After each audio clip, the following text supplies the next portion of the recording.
শুভ সকাল। আশা করি সবাই ভালো আছেন। অফিসে যাচ্ছি। অফিসের ঘটনা দিয়ে শুরু করি। দুজন স্টুডেন্ট আসছে অ্যাকাউন্ট খোলার জন্য, সঞ্চয় অ্যাকাউন্ট খুলবে।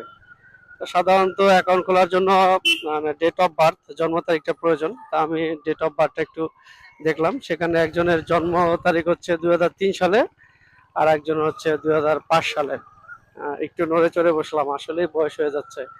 2003 সালে আমি মেট্রিক পাস করেছি, আর 2005 সালে আমি ইন্টারমিডিয়েট পাস করেছি।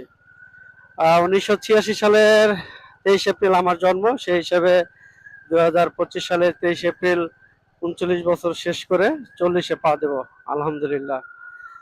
40 একটা ইন্টারেস্টিং শব্দ, মানে 40-এর গুরুত্ব ও মহত্ব আমার কাছে মনে হয় মানব জীবনে অপরিসীম। 40 নিয়ে অনেক কথা প্রচলিত আছে, যেমন 40-এর জয়, 40-এর ক্ষয়। মানে হচ্ছে আপনার 40 বছর বয়সে একজন মানুষের শারীরিক বলেন, মানসিক বলেন, গঠনের পূর্ণতা পায়। আবার 40 বছর পরে সেটা ক্ষয় হওয়া শুরু করে। আবার অনেকের সফলতা 40-এ শুরু হয়, আবার অনেকের আহ, সফলতা 40-এর পরে কমে যায়। জন্মগ্রহণের 40 দিন পর্যন্ত আতুর ঘর হিসাবে কাউন্ট করা হয়, এবং মৃত্যুর পরে কবর দিয়ে 40 কদম আসার পরে তার বিচার কার্য শুরু হয়।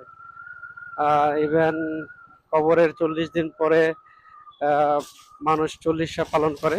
আর সবচেয়ে ইন্টারেস্টিং ব্যাপার হচ্ছে আমাদের মহানবী সাল্লাল্লাহু আলাইহি ওয়াসাল্লাম 40 বছর বয়সে নবুয়ত লাভ করেছেন।